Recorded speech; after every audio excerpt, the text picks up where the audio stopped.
show me the gem them. This is an exclamatory. And we are back. Think we've got it up and running and ready to go. And of course, you can also catch us on the live. So let me just give you guys a couple seconds to come on into the room quickly and share the live. Like I said, it's an important conversation we'll be having this morning, and one that requires our attention. So come on in quickly into the room and hit the share button. Good morning, Alana. Good morning. Hope you had a good weekend. Welcome to the show. Let me just share myself, and then we good to go. All right. So good morning, Marian. Good morning, Andrea. Good morning, Christelle. Della. Good morning. Yeah, we have our ladies room for today, and I am joined by Oslyn Crosby, of course, no stranger to Power 95. Good morning, Oslyn, and welcome. How are you today? Good morning, Aruna, and good morning to all your listeners and viewers. I am good. Busy weekend, but I am good. Wonderful. Well, of course, maybe you can just tell us about what you do at your role at NADMA, so we'll be able to, put some fire under the feet of what we're about to do. Okay, so I am the Public Relations Officer at NADMA, responsible for everything media related, sharing information, ensuring that all that's happening in St. Vincent, what Grenada is doing, if there's a pending threat, meaning that we're about to be affected by a hazard, that it is the agency's responsibility to share information to the public. That is my role, ensuring that the public knows what's happening. All right. So we're here to disseminate information this morning, and I know you guys have been busy at NADMA for the past couple of days, because not only in Grenada, but of course other things affecting other islands, you are also involved. And I think Sylvan McIntyre is in St. Vincent as we speak. Yeah. So lending his support as well. So speak to us as to what NADMA is currently doing, because I know there are lots of concerns. For the past couple of days, you've been hearing so many different bits and pieces of information coming in regarding to Kikim Jenny, regarding, our own status here. And I know you guys had to, put out information regarding that. So from a reassuring point of view, we can deal with that first, and then we'll branch on as to what we're doing for St. Vincent, and an update as to what's going on. Okay. So, Aruna, as we have been saying from the start of COVID, is that we're now working in an even more multi-hazardous environment in disaster management. So we started off the year with COVID.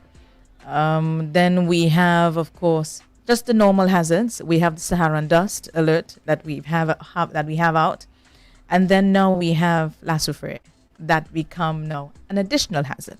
While the threat is not in Grenada, I know people have been following the information that has been shared by UE Seismic, Dr. Robinson and others out there in St. Vincent. While the threat may be on the island of St. Vincent, it does not mean that the other Caribbean islands, we are a chain and we are very, very close. Mm-hmm. We would all be affected. And Grenada, we are not special in this case. So we are being affected by La Soufrière's eruption. Other countries worse than us, but we have been feeling the effects.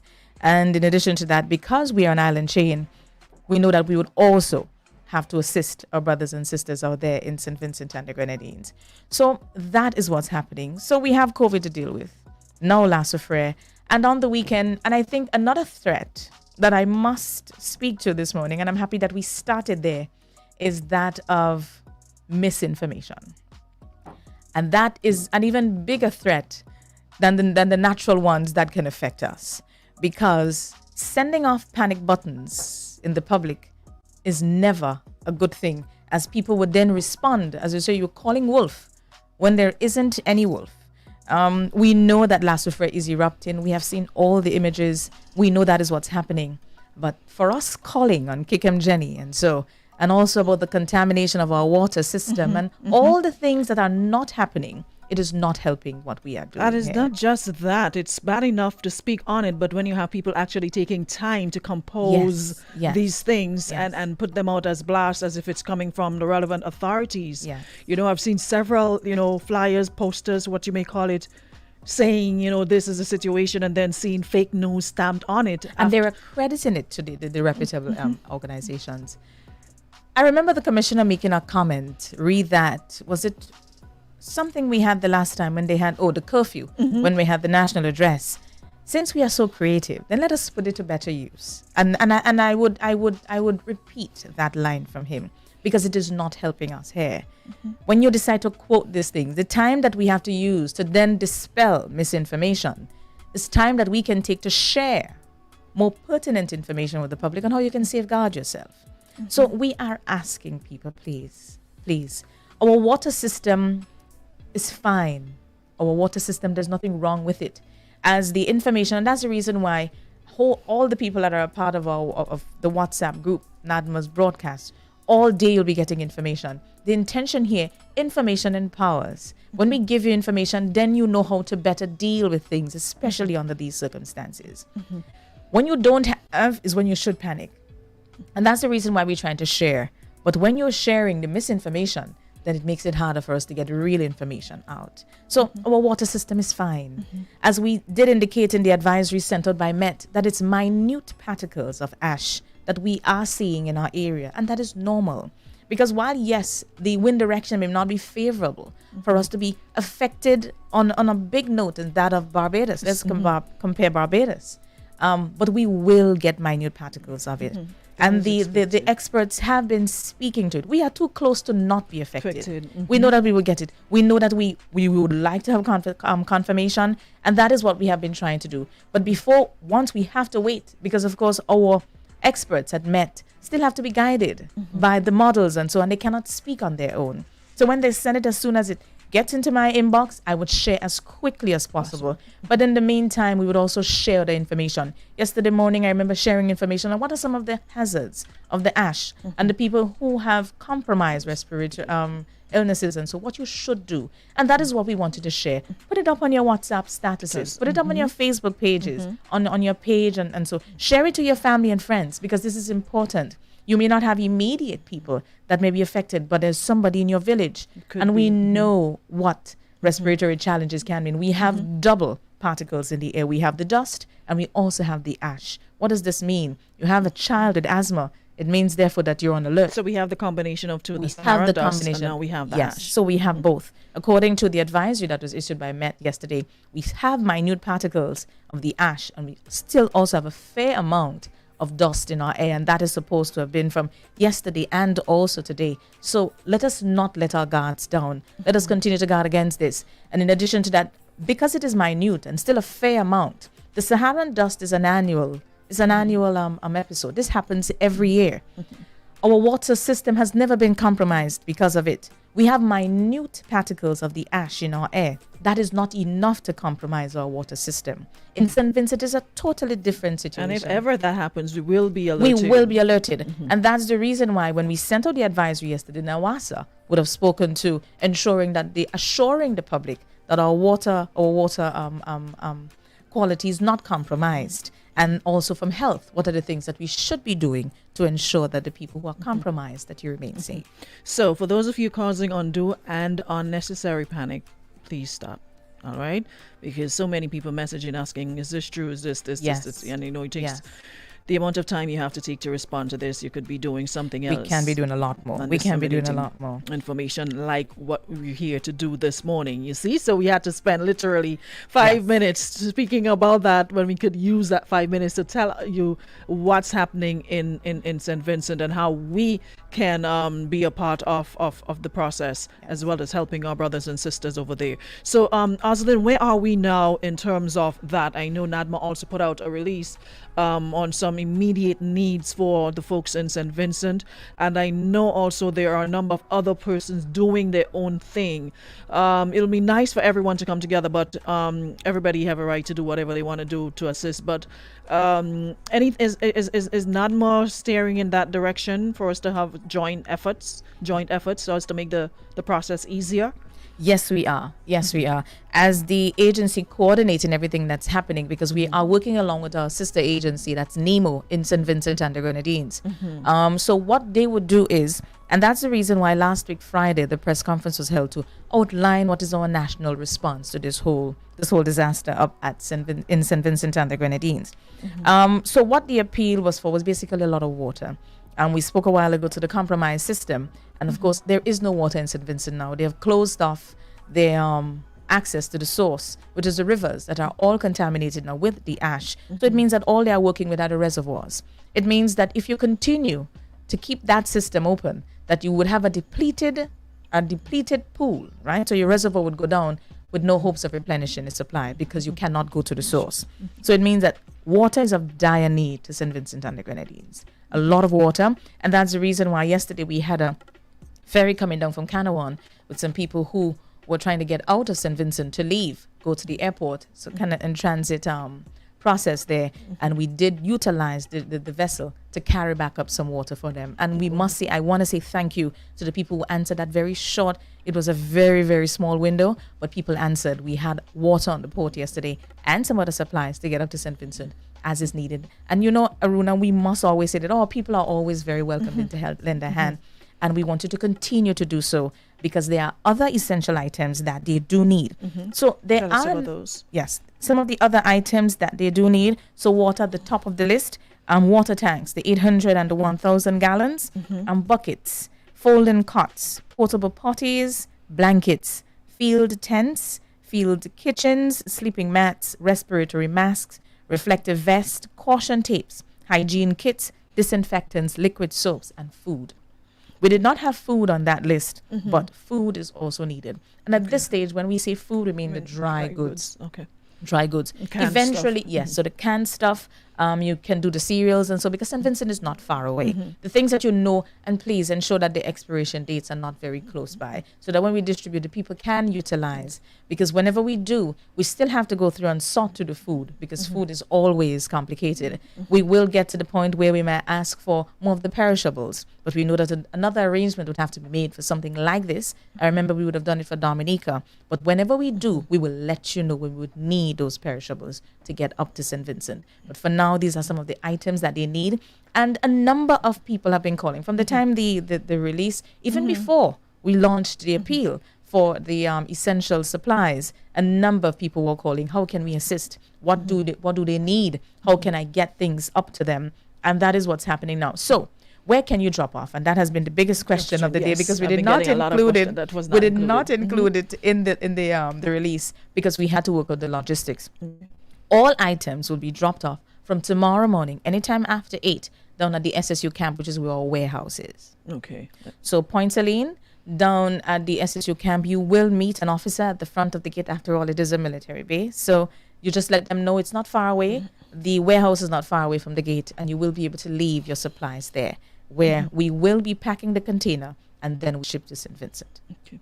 So there's only one. What about folks in the north and eastern side of the island? We are working on centralized drop-off points in the different parishes that we are still working out. So the people who can drop off at SSU camp, please do so. For those who don't, please hold on. Don't think that we don't want your contribution. We do. We will be sharing later where as we work out the details on where you can drop off these things, because remember, once you drop them off, you need to collect them, so that once you do so, then we can arrange for collection and have them shipped to St. Vincent and the Grenadines. What about those the folks out in the diaspora who'd like to make monetary contributions? Because I mean, the length of time it'll take to get stuff here probably might they're in dire need now. So persons are asking about wanting to make monetary contributions to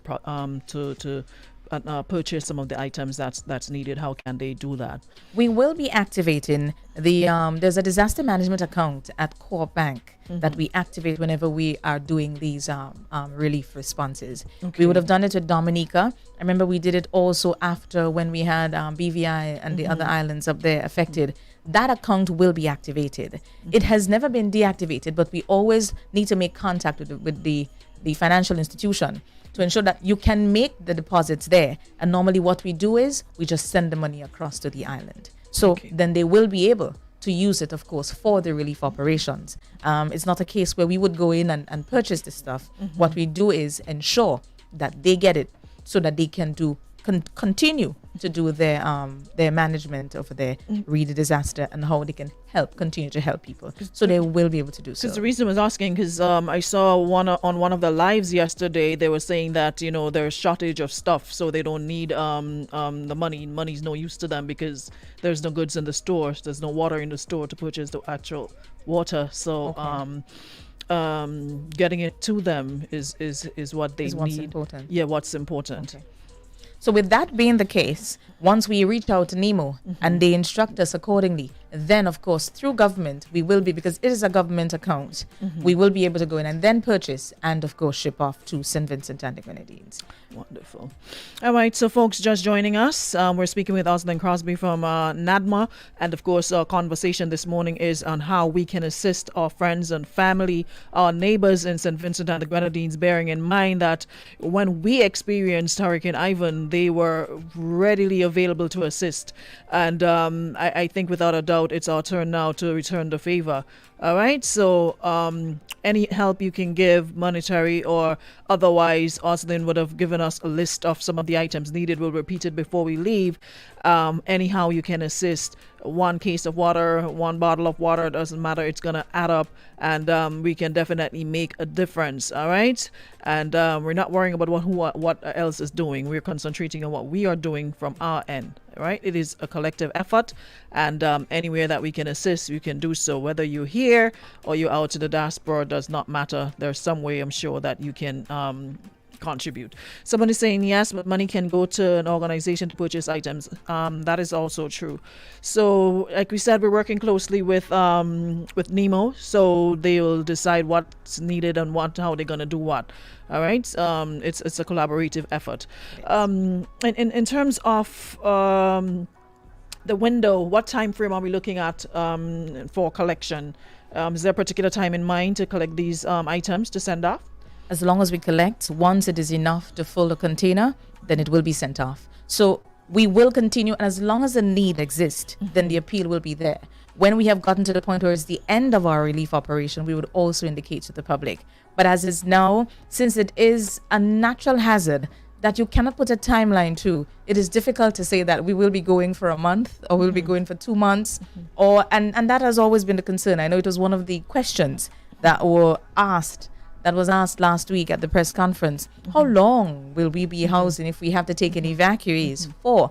There's no way to say. There is no way to say. I am seeing, as I continue to read through information, we're seeing 4 months. We're seeing, you can never tell. No, you can't put You a time can never on this. tell, because this is nature at its best.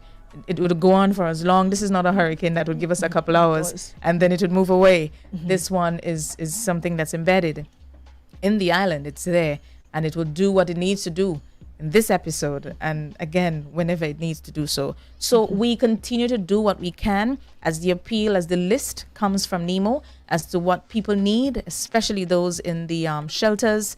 And we have also been getting a number of requests for people wanting to send things up to their family and friends in St. Vincent, because we know we do have a number of family members and friends, acquaintances up in St. Vincent.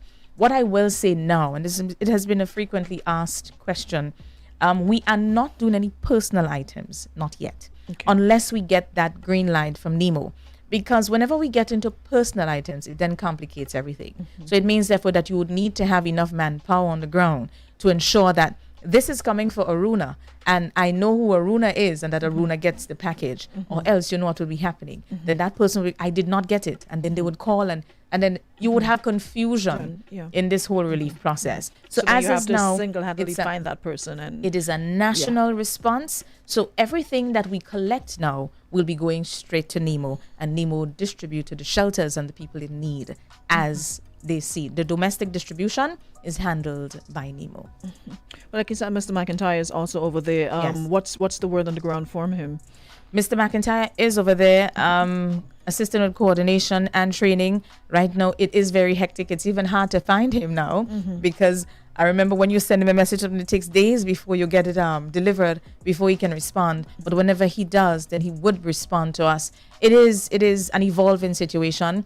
Now we're hearing that You have the flow have started. So it is now becoming more and more dangerous. And then we have people who would have chosen not to move. So it means, therefore, that disaster management officials and our first responders would now need to risk their lives to go in. And yes, I need you to speak a little on that in terms of, especially if we were to have anything of that nature happening here. And we were having that conversation this morning. Imagine being told to evacuate and you chose not to. And now in the height of this disaster, someone else has to risk their life to get you out. I was just having this conversation as I sat outside waiting on you. And it is the same thing. And I'm hoping, Aruna, it is one of the things, the pointers that I have them to speak to this morning, is that of us using this as a learning experience. Because we are a volcanic island. We have active volcanoes on island. And do we know when we may have an experience at St. Vincent? No, we don't. But we are close enough now to St. Vincent to learn from their experience. The hazard will be a fairly new one because we have not had an eruption in a long time. Outside of Kikimjeni, yes, we have never had one of that magnitude here that most people will be able to speak to, other than most of our more mature and elder members. But it is important that you respond when you're asked to. This volcano has been having effusive eruptions since December. And people were called on since then. I know NADMA would have started the process, the coordination process, knowing who needs transportation, how to get them out. When the call was issued, the evacuation order was issued, a number of people were asked to leave. They would have ensured that you got people out of the way. And there were some that would, and there would always be that minority group. The challenge, though, is our first responders who would then have to risk their lives to go in to remove you. Or what we always try to avoid is that of casualty. It is the hard part in disaster management because you always speak of your mandate and role being that of saving life and to a lesser extent livelihoods and property. In this case, it is all about life because you know that there is no way to save a building that may be in the path of the flow or lava if it gets to that point. So it means that life is the most essential thing here for you to safeguard. But remembering that it is a personal decision as it relates to your safety. Because the order was issued, you should have left. You chose not to leave. What do you do in this case? Do we always need to enact legislation where we say it's mandatory and that we have to lock you up to leave? No. It is similar to what's happening now with people with compromised respiratory systems. We know that there's dust and ash outside. If we don't issue it, you may start feeling different. Do you decide unless a warning is not issued that you would not take your prophylactic medication to prevent an episode? No.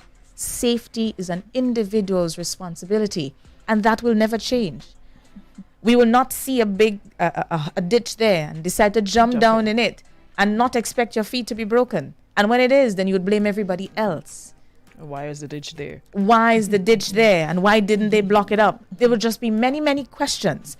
But you think about it logically. What is your part to play here? Who jumped? Who chose to jump? Who made the decision to jump? And who could have also chosen to pass around the hole and not jump in it and continue walking and continue on your journey? And it speaks to what's happening now in St. Vincent. That power of personal decision, it is the power of choice that we were given from the Most High. But it was with the hope that we would have used it, that we would use it in the best way possible. Not simply because you have the choice to go against, that you'll go against, because it would not be in your best interest. But then you would then put an entire family at risk, because it may be a first responder who has an entire family and may be the only breadwinner in there. And he's going to risk his life to go in, the Coast Guard or the police or an emergency official to remove you. And then he gets caught in the flow. And with that flow, there is no way of escaping it. Someone is asking, I would really like to know where do they house people when they advise them to evacuate? And that's where the shelters come in. That is where the shelters come in. So that is where they are housed. So you're not asked to just evacuate with nowhere to go? No, you cannot ask you to evacuate it out. And that's the reason why there are a number of schools right now that are being used as shelters in St. Vincent. You house them there. You see them that most of their cots are not on island yet. I was reading something from the finance minister, Camilo Gonzalez, saying that they would have ordered a number of them and they're stuck in Miami. And that's the reason why there's an appeal now from throughout the island for cots and sleeping mats and so needing those. So what you would do is, and what you recognize in St. Vincent, is that it is not a case where you need to move people off the island. The eruption does not warrant this, or else we would have already started having evacuees. What you have is you take them out of what were designated as a red and zone. orange zone, so which are your danger zones, and then you take them to the safer part of the island where you open shelters and you accommodate them. So then you manage your shelters. And the same thing would happen in Grenada if something like this were to happen. What we are seeing now in St. Vincent, it is not the rewriting of the will. It is a part of the disaster management process where, in this case, water will be affected. Agriculture will play a big part because we're looking at livestock and so being severely damaged, plants and so everything look broken. The ash is affecting a lot more. So then we know that at some point we would have to. Whereas during Ivan, St. Vincent supplied us with food. We may have to do the same now for St. Vincent. When that call comes from NEMO, then we may be called to action. And that is all we ask of thee. But it goes back to that power of choice and how we should use it the best way. And not because you have the right. We know about rights argument and that part. But at the end of the day, what would you prefer? You're alive or you're in danger. But when you do, it means that that selfish right decision that you would have made can cost more. And now that the conditions have worsened, you have more ash. There's vehicles that will have to go in. That's going to be more difficult. Yes. The roads are some of them are impassable. Impassable. So you had to use a lot of the Coast Guard had to be rescuing people from. So you have to use the boats. And then there was another challenge on the northern end where you don't really have access via water. So to get these people out of the way, if you moved before, it meant that that rescue operation that now has to be conducted could have been used. You could use that time then maybe to go and distribute some items to the people in shelters, make them a lot more comfortable. They are away from home, and that is what shelters are there to do, to create a home away from home in times of disaster. So you have to give them that sense of calm, because you have people that is wondering, my God, what is going on with my home? That is my investment I may never ever be able to make again. So the psychosocial part is also very critical. Plus we have so many children. We have a lot of children that are displaced. They have never experienced this. We're not even out of COVID yet, where they were severely impacted. Education-wise, socializing, everything has changed. And that's why I'm saying the multi-hazardous environment in which we operate now is stressful by itself. And then when you decide that you're not going to move for whatever reason, then it complicates things further. And it's important that we think of others when we choose to make these decisions. Many lessons to be learned from this. Many and I hope lessons. we are taking notes, namely getting familiar with your different shelters and what have you, having the contact numbers, knowing who to turn to, who to call, knowing where to go. When you hear the word move, you have to move, especially folks who live in low-lying areas next to the sea and different disaster-prone areas. Have the information on hand so you know what to do. And it all forms part of your emergency plan. And it's very simple. You know that you will be within the area. So areas will be designated, what you consider to be your red zone, your green zone, your orange zones. You know that you live within a red zone, an orange zone. So you know that if this were to happen, then I will have to move. If there's activity, because once activity begin, we have monitoring. UE SRC is monitoring all of our volcanoes here on island. And that's the same way that they were able to monitor and alert the people in St. Vincent early so that they could have gotten out of the way. But if we don't move, then it creates another challenge. And I want this to be, that is a takeaway from this experience, that we learn from it and that we will be better prepared if we were in this position, because we know we have no control over that. Makes sense. Well, I'm wrapping up shortly, but also another thing I saw a whole lot of was, folks, if we have so many scientists on social media, it's not even funny, but talking about volcanoes and what have you being linked, and an eruption over there could mean an eruption here, and just a whole lot. I need you to clear this up for us. I am happy that you touched on this one. I looked at the flyer that I sent out last Friday, and I was about to read it. When it started, UE Seismic would have created a nice information piece and sent it to me, and I shared it across my social media platforms. And I'm going to read it today. Are all volcanoes in the Caribbean connected so that an erupting volcano on one island will trigger the others nearby? No. Volcanoes in the Caribbean are not connected. Volcanoes on individual islands are formed by the same process, subduction at the plate boundaries, but they do not share the same magma chamber, nor are there long connecting magma conduits. So a volcanic eruption on one island therefore cannot trigger an eruption on another island. So that answers, I hope that would help clearing up that myth that because Las Sofres is erupted in St. Vincent, that Kickham Jenny, which is usually our biggest concern here, because it triggers two hazards, a volcano and a tsunami. Lot of those. So we need to leave that one alone. Please, that is not Please a do wolf not we call want to it. call. Do not No. call it. Leave it at rest. It is resting. There are no activity there. According to our monitoring experts at UE Seismic, we have no information of activity at Kickham Jenny or at Mount St. Catherine, which is our other active volcano on island.